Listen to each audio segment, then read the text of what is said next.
I was born and raised in Wisconsin. Started working at a bank as a trainee with a broom in my hands, sweeping floors, and worked very hard, saved money, used that money along with a loan from the bank that I was working at to buy a small bank in the center part of Wisconsin, which I went and ran. Slept in the basement at times. It was only 3 employees, so it was small. And I built that little bank into a chain of 26 banks in Wisconsin, which I sold and moved to Tampa.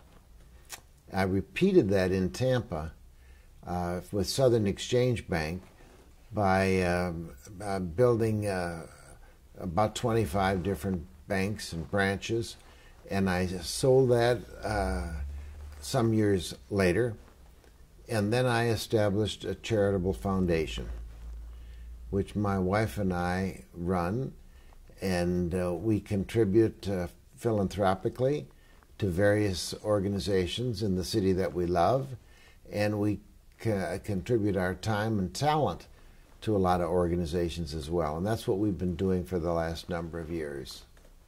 She's a Tampa native. She's born and raised here, yes. Her name is Catherine Lowry Straz. Lowry like the zoo. And she's been very, very active in the zoo over the years. She's been chairman of the zoo a couple of times and is passionate about the Lowry Park Zoo. So what makes you the most, we have 7 candidates, so, and they're all great, but what makes you the most qualified? Well, the most qualified is I have run very large for-profit organizations. I have also run very large nonprofit organizations. And because of the experience I've had in my lifelong career in banking, no one is more qualified to run the city that I love than I am. Let's talk about your first 30 days, your 30, 60, 90 plan. When you first get in there as mayor, what will you do first? Well, I'll first have to figure out what's going on, of course. I will. One of the first things that I would like to do is restore the 20% cut in bus transportation. We have senior citizens that can't get to the grocery store, they can't get to their medical appointments, can't get to work. That needs to be restored immediately. But besides that, the first thing I'm going to do is begin an audit of the entire city. And I'm going to, once that's done, I will post that on the internet so that in transparency people can see what it is. And I want to find out where money is coming in and where it's going out. Because we've had some issues that will end up being part of my quality of life considerations in my quality of life cabinet. For example, the question of ambulances. You may know, by seeing this in the newspaper, that there was a 911 response to a potential heart attack victim. Ambulance got to the guy's house and did what the first responders do, took him out to get him in the ambulance, and the ambulance wouldn't start. Called another ambulance, which responded promptly.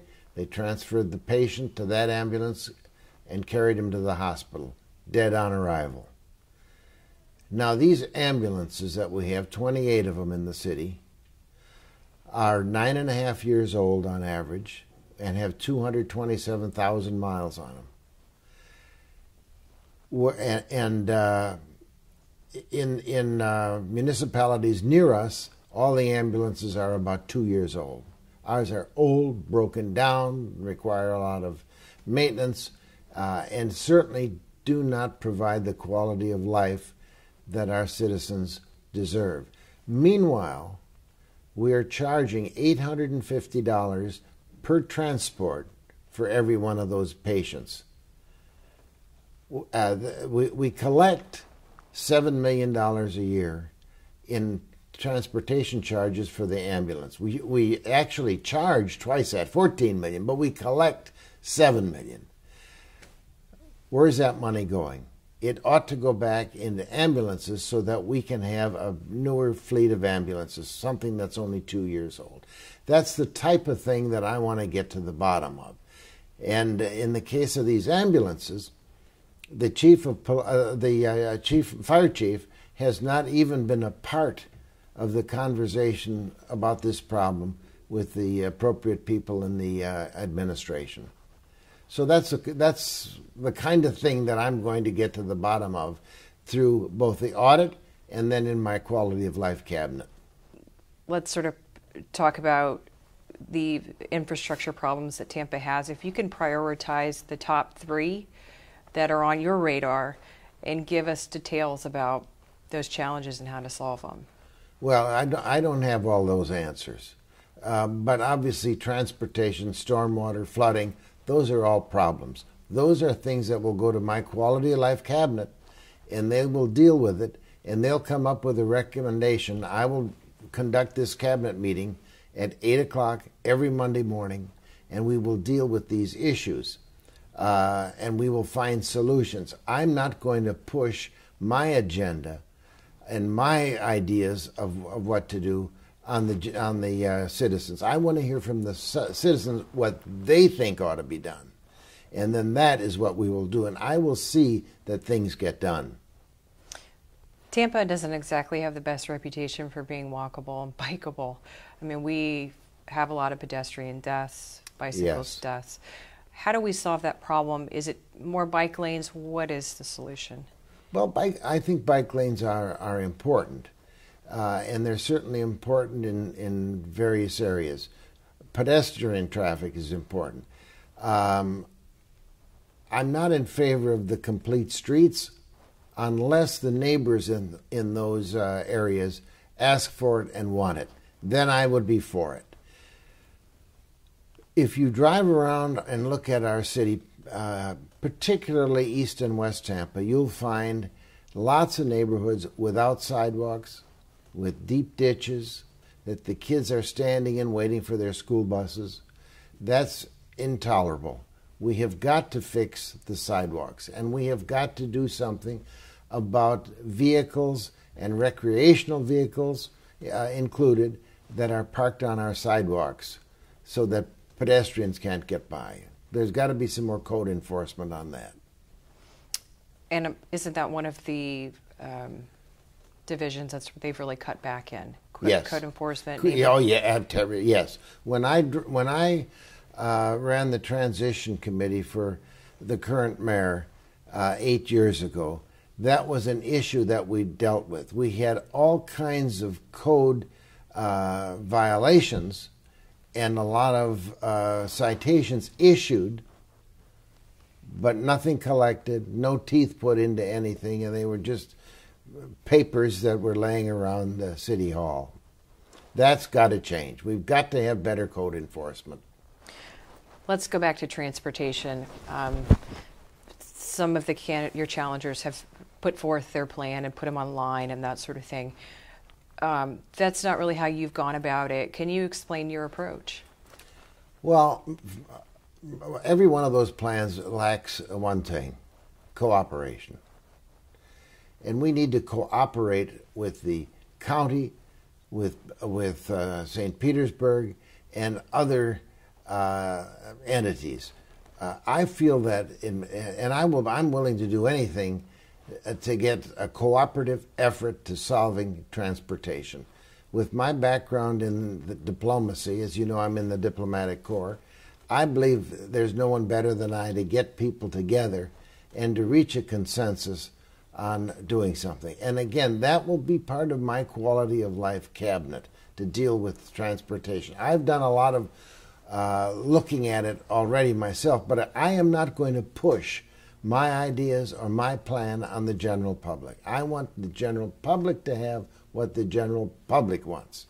I do think it's important that we have Brightline, as it's currently called, coming from Orlando to Tampa. That's a real important first step, I believe.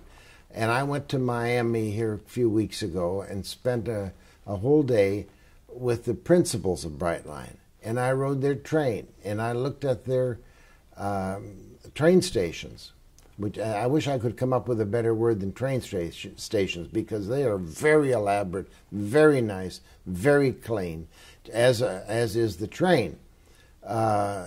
So that's a good first step. And I also looked at the density that's being built around the train stations. That's something that also is going to be very good for Tampa. So that's a good first step. But once the train gets here, then we need to have some connectivity. And that will involve places in our own city, our county, and hopefully Pinellas County. And that's where I have to get together with the other interested parties. Which kind of brings us to affordable housing, which is a huge problem right now nationwide. Do you think Tampa has a unique situation, and how do you tackle it?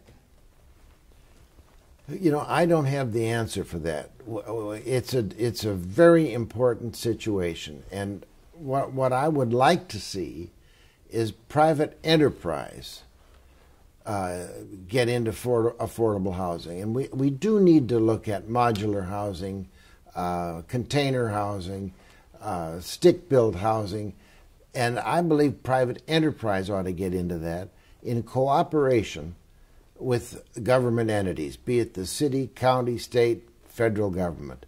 I also have experience having been in the banking industry.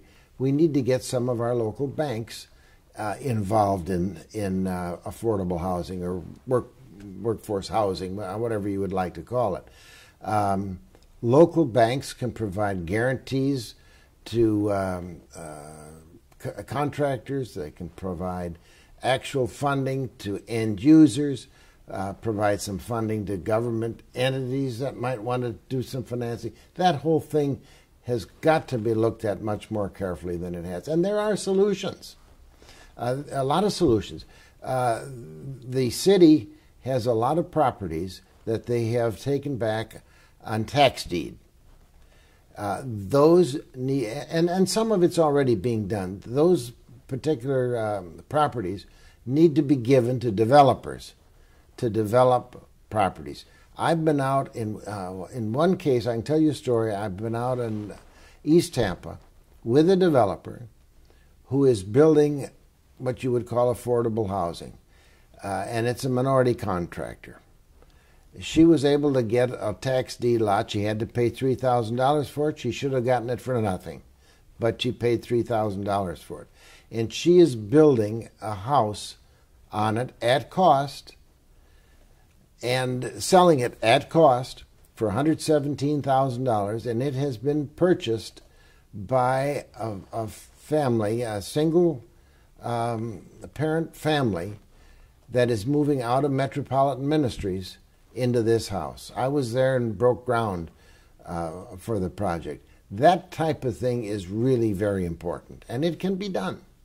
You know, people talk about Tampa's world-class status and, you know, world-class city status, and that we ought to stop comparing to Charlotte and some of these cities that are about our size, and they should be looking to us. What are we doing? You know, why are we the example? How do you continue that growth, sort of elevating our status in the future? Well, we need to talk about how good our city is. I'm modestly tell you that we have a world-class performing arts center here, known as the Straz Center. And it's world-class, one of the finest in the country. We have some wonderful museums. We need to talk about it. We need to get our people more involved in museums and the arts in our community. And that can be done. Not only those of us that have supported the arts over the years, we'll continue to do that, but we have a lot of new people moving into our community, and we need to get them involved in the arts and be as passionate as those of us that have been involved over the years. Quality of life, it's all part of that. And that's what I say, my quality of life cabinet, and I'm taking the 6 of the top 10 departments in the city and putting them on my quality of life cabinet. Police, fire, parks, recreation, minority development, 6 top departments that will meet with me every single Monday morning at 8 o'clock. Let's go back to the city budget, which is probably one of the first endeavors you would have as mayor. It would quickly approach. How do you, I think for 8 years we've had a shortfall. How do you tackle that, and how do you secure our bond rating status? Well, that's 2 questions you've got there. First of all, the budget. When I ran the transition committee 8 years ago, I went over that budget line by line by line. That's what needs to be done. Now, we're going to have an audit of the city that I will initiate. And once we get that, we'll go over that budget line by line by line, and we will cut out the kind of stuff that's unnecessary. There's plenty of fluff and waste in that budget. That's got to be cut out. So I will reserve judgment on just how much shortfall there is in that budget. With respect to bonds, our bond rating, we need to develop a reserve in the budget and put money aside for a rainy day. We had that 8 years ago, and it was a big help when we had the recession. Times are not always good. We have to put money aside for a rainy day. And speaking of bonds, back 8 years ago, when I ran the transition committee, I identified some bonds that had no sinking fund, no reserve, no nothing. And nothing was ever done about that. It was swept under the carpet. And here, last year, all of a sudden they appear, and that is what caused a tax increase last year. We should have dealt with that 8 years ago. We need better fiscal management, and as I told you before, there's no one better than I to attack something like that. And then finally, this is kind of a fun question, but what would voters be surprised to find out about you, something interesting they don't know or you wanted to share? Well, I don't know how, they probably think that I don't do anything. But I get up at 4:30 every morning. 3 days a week I go to the trainer and work very hard. And they would find that I have run my own business and would run the city with honesty, integrity, transparency, and imagination.